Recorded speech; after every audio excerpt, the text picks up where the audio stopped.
Hi, my name is Terry Legol and I'm here to discuss the aim of this project. The aim of this project is to find a cost-effective method of producing local food that is easy on the foreign exchange. It examines the potential benefits of not relying on imports and establishing homegrown systems, while also looking at positive impact on the economy of Trinidad and Tobago. In this documentary, you'll be hearing from myself, Josiah Gomez, Jason Joseph, David Atkinson, Fareed Bash, Wayne Khan, Marvin Adams, Atiya Mark, Samuel Mohammed, and Jonathan Dasani. Now I'll pass you over to Josiah. Good day, my name is Josiah, currently a student of the University of Trinidad and Tobago. Today, my classmates and I will be presenting a video documentary on how to build your own grow box garden. Now, you may wonder, you may ask, what is the importance of this? Well, over the few years, there has been a high dependency of the importation of food, products, and consumable items. This has caused an ongoing increase of the importation bill that shows no sign of stopping or reduction. And even though we have been hit with the COVID-19 pandemic over the few years, there was still a high dependency on the imports of products for consumption. My classmates and I tackled this issue by designing and building a reusable and recycled grow box. In this video, we'll investigate the setting up of a grow box garden at home and in the community.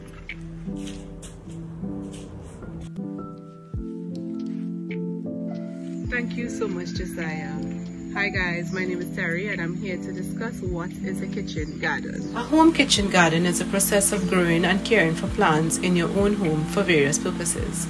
It is considered an enjoyable hobby as it brings you mental relaxation as well as homegrown organic fruits and vegetables. In this busy and stressful life, we are naturally relaxed by rest, pleasant surroundings, fresh air, reading, etc.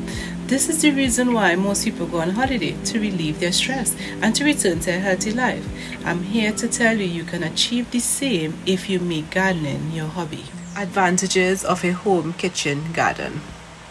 They occupy minimal space. It is ideal for places where planting space is limited. The kitchen garden method is not expensive. You can use recycled material from around your home to make this design. Boxes can be anywhere. There is space around the home. This is important for the security of crops. You have easy access to fresh produce daily without harmful pesticides regularly. There is little or no weeds in the grow box. You save money on weed killers. You have full control over the environment and the other nutrients needed for plant growth. Greetings, the name is Jason Joseph, and for this part of the discussion, I'll be discussing briefly about the Trinidad and Tobago food importation bill.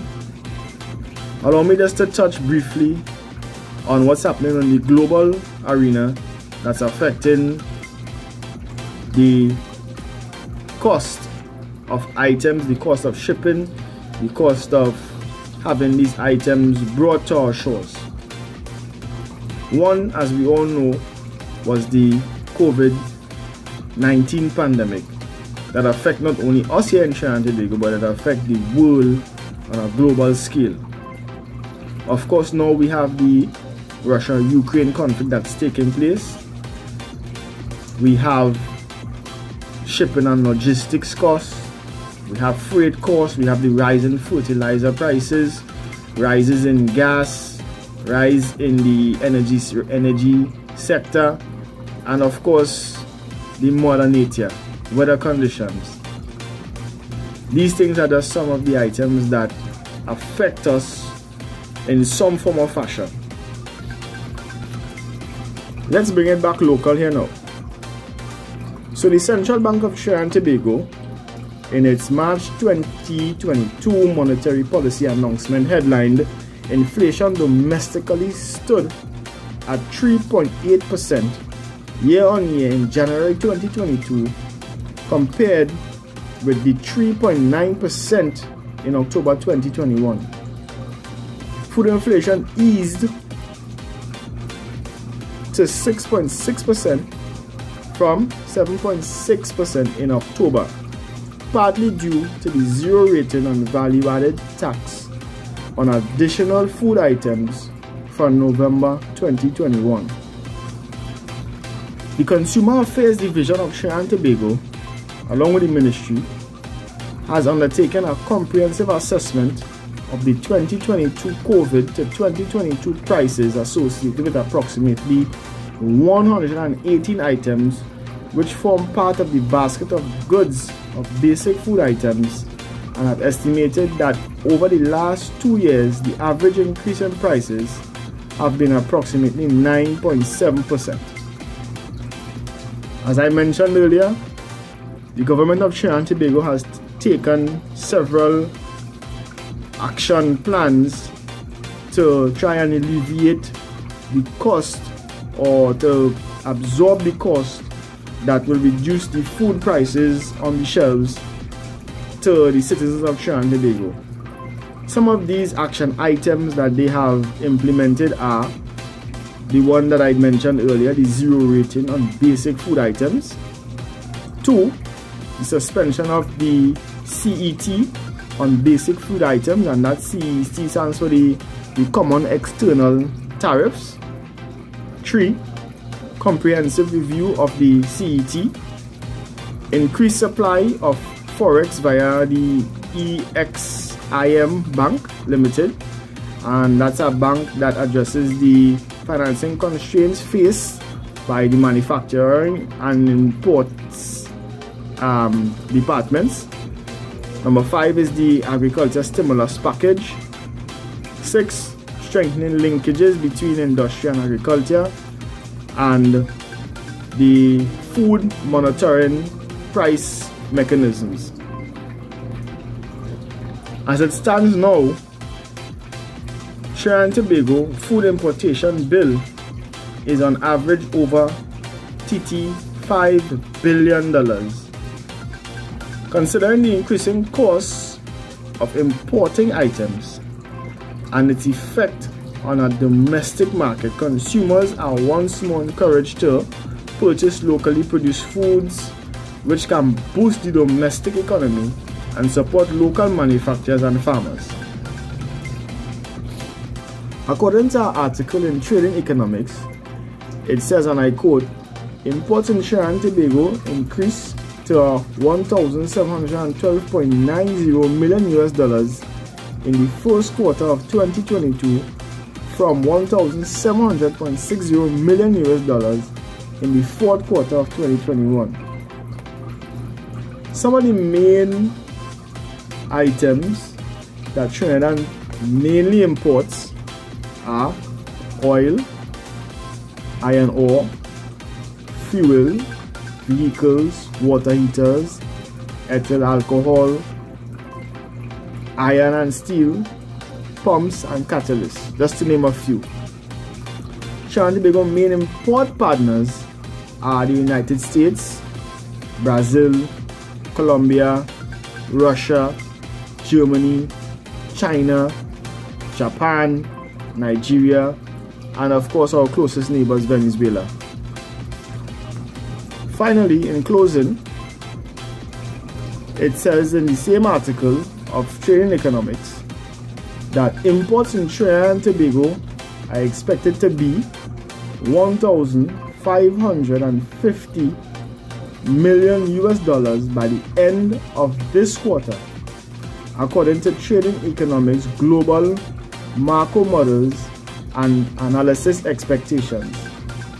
In the long term, the Trinidad and Tobago imports is expected or projected to trend around $1,587.39 million in 2023 and $1,582.29 million in 2024, according to our econometrics model.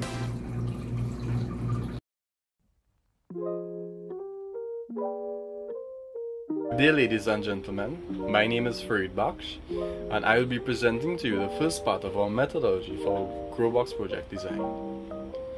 The objective of this group assignment is geared toward educating communities on the nature, design, construct, and overall benefits of household grow boxes.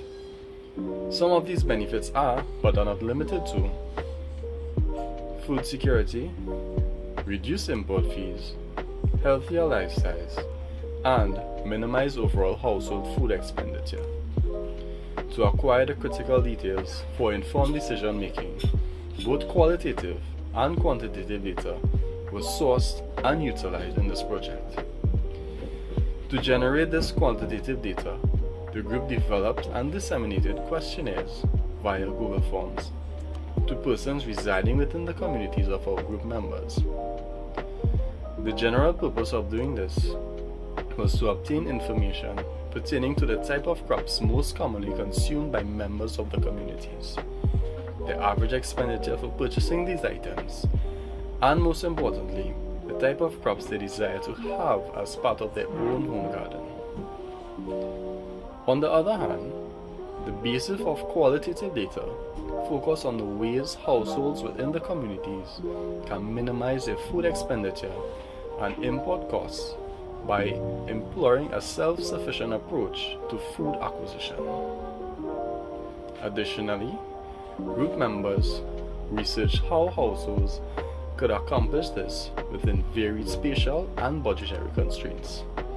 It was after the investigations, research, and data acquisitions that the group was able to efficiently and effectively design, construct, and present our completed GrowBox design. A pleasant good afternoon to each and everyone. My name is David Atkinson, and today we'll be going through the data analysis and the chosen final product that we went ahead with. So let's get in one time.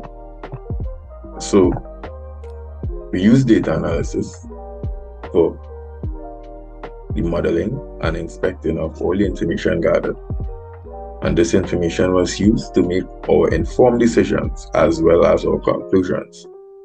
So what we did, we created a questionnaire with 13 questions and distributed it to the various communities and received 35 responses, which was more than sufficient.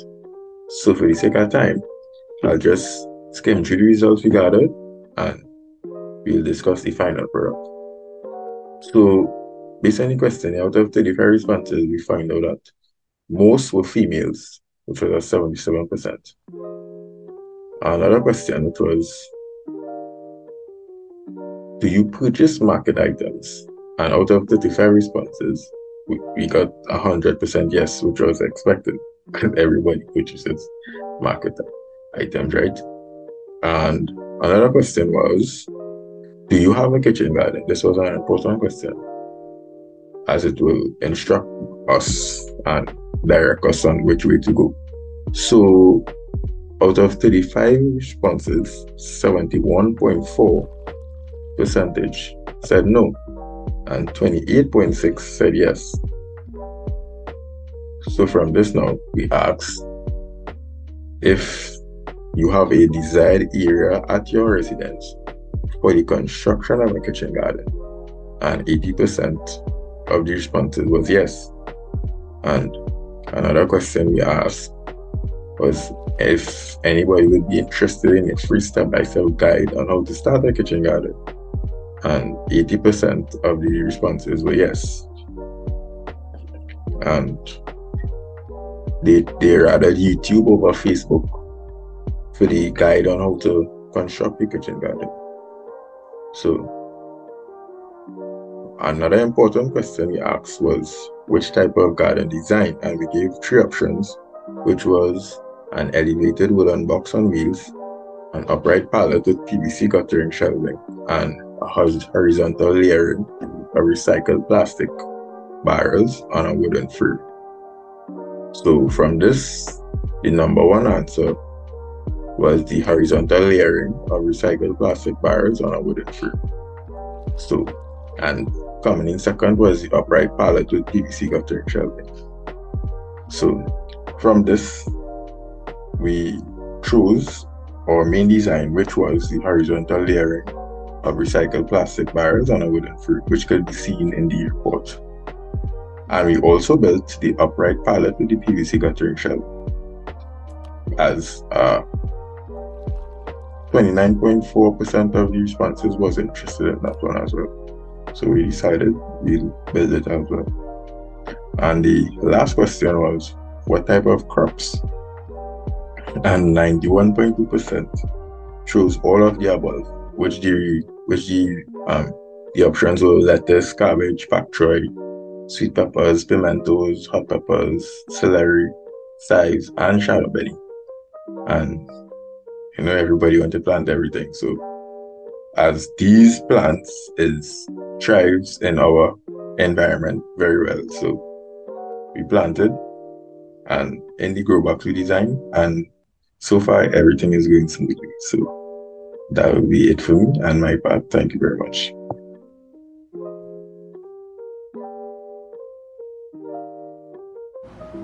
Hi everyone, my name is Wayne Khan, and I'll be discussing the construction of the grow box and planting of the seedlings. So we'll be discussing the construction of this grow box. This was designed using a barrel that was cut longitudinal down the center, after which 2x4 wooden members was used to connect the sides and the center using C-pulling screws. Once that top work is finished, we now placed it on 4 legs, which was made from 4x4 wooden members, and a cross brace across the under the barrel to help support it, right?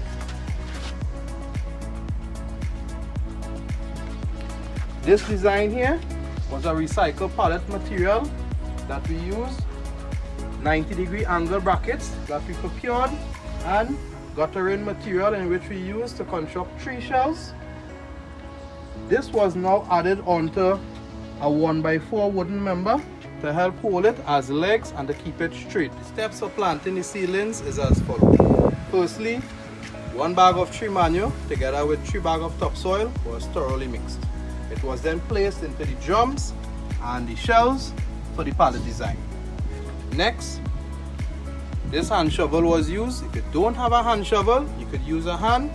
Was used to create holes approximately 4 inches deep, in which the seedling was placed and the roots of the seedlings were covered and secured without damaging the leaves. The next step, everything was planted separately. As you can see, we have lettuce, cabbage, pak choy, sweet pepper, pimento, shallow benny, celery, chive, hot pepper. The hot pepper was planted separately to prevent cross-pollination and preventing the pimento and the sweet pepper from getting hot. The final step, plants were watered with Nutrex to help with root development and growth.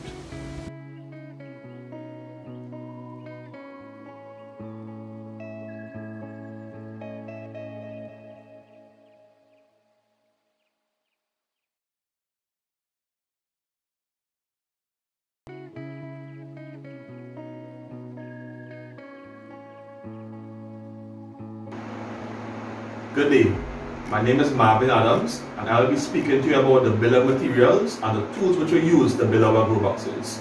As you already know, our team would have built 2 grow boxes. We would have built the recycled plastic barrel on a wooden frame design, and we also would have built an upright pallet with PVC guttering. I will first start with the bill of material used for building the recycled plastic barrel on a wooden frame design. So the material which would have been used would have been a 55-gallon barrel, HEP, or more commonly known as a plastic barrel.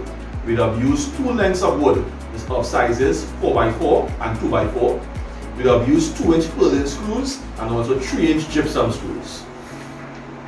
The tools which were used were a circular saw, a cordless drill, a grinder, a hand saw, a T-square, a hammer, a level, and we also used an extension cord.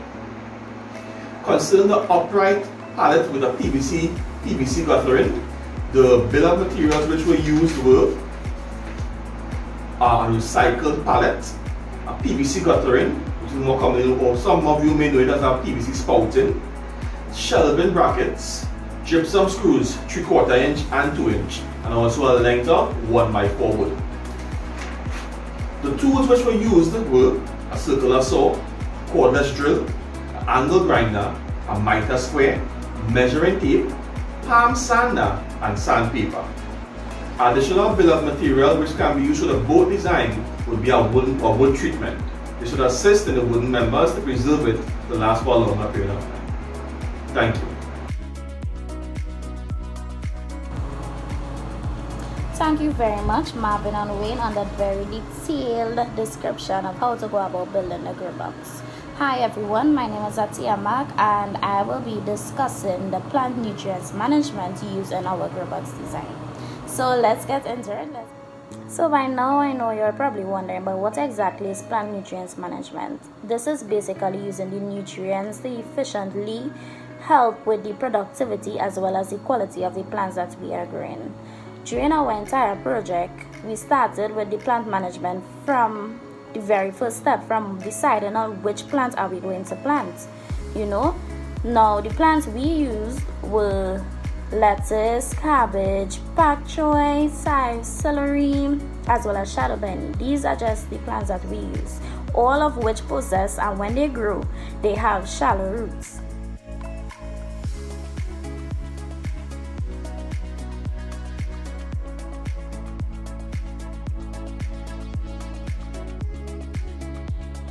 So as you can see from the videos, we use soils such as the mortar tree manure, which was very easy to get. You can get a tree that has fallen down, a mortar tree that has fallen down. We use the Pro Mix organic soil. We use the topsoil as well, and we use gravel below to the base of our grow box to help with the drainage and the water runoff. Now these three soil, when they are placed together, when they are mixed together, they are very compatible, they are light, and they are very much rich in nutrients. Now the nutrients we focus on to help our plant grow healthy and full for us to eat, we focus on potassium, phosphorus, and nitrogen. Now the potassium helps with the bean disease resistance. This keeps away like the fungus, the algae, etc. all these things growing within our plants or on our plants. The phosphorus helps with the quick growth. It also takes the sunlight and helps give sunlight turn into energy to put into our plants, as well as the nitrogen helps with the growth of healthy plants, right?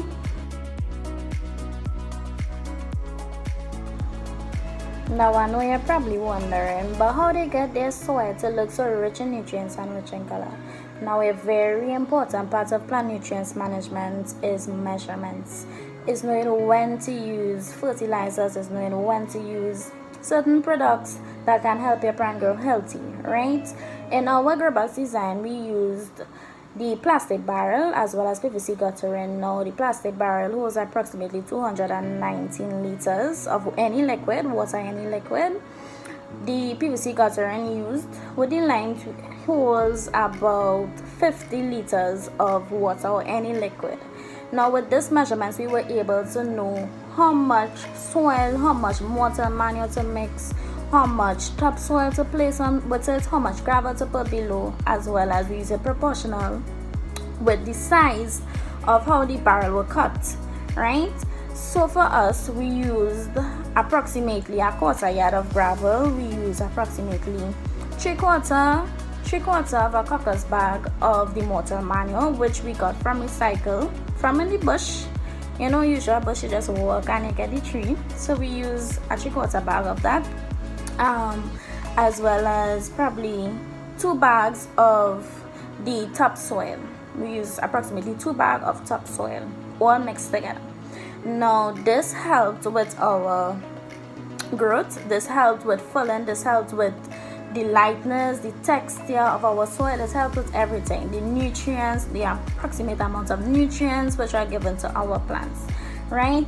Now plant nutrients management is very necessary for your plants. It helps with everything. It helps with the waterlog, it helps with the fungus. Now I wouldn't get too in detail with the disease or fungus. My peer will help you and inform you on that.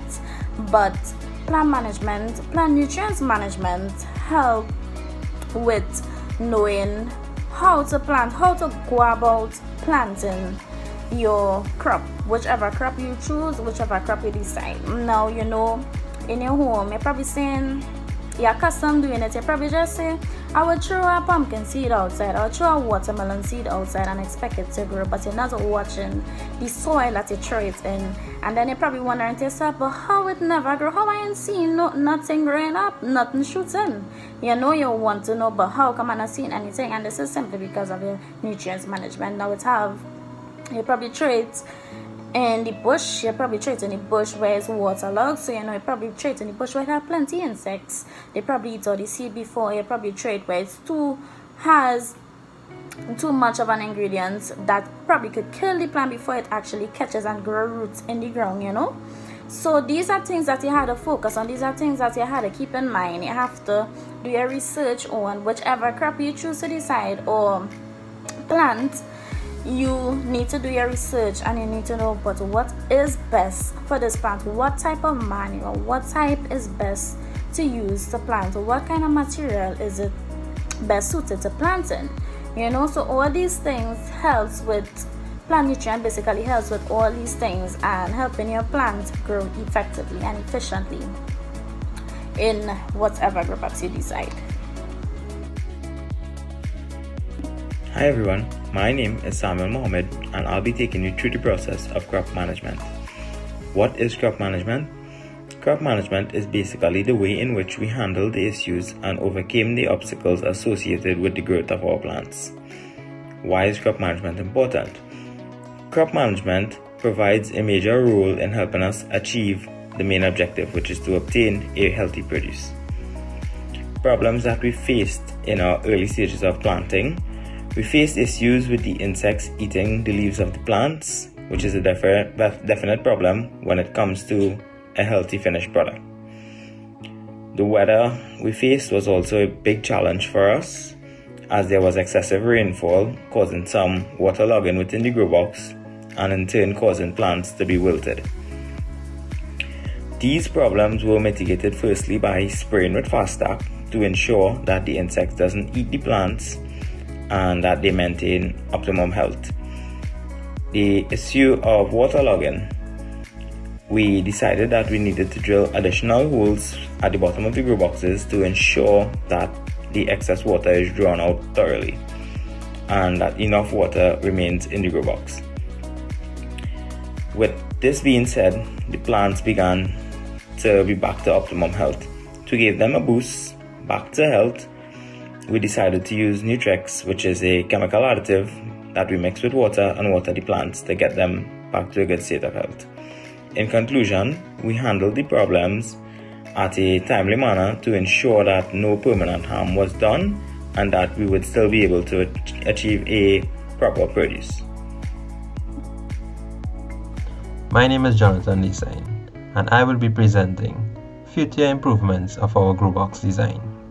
This design was inspired by the entire team doing their research and coming together with great ideas and efforts to complete this outstanding grow box. But as always, there is room for improvement. First improvement suggested was adding wheels at the bottom of each leg. A 2-inch swivel wheel with locks would have been an ideal choice to move or shift the grow box conveniently from one point to another, locking all wheels in position for safety purposes. Another improvement would have been replacing all wooden parts with metal. By doing so, we would have expanded the lifespan of this grow box. It would last much longer. Last improvement is extending the frame to accommodate more barrels. With more barrels, there's more space to plant more crops. With more crops, there's more produce. Thank you.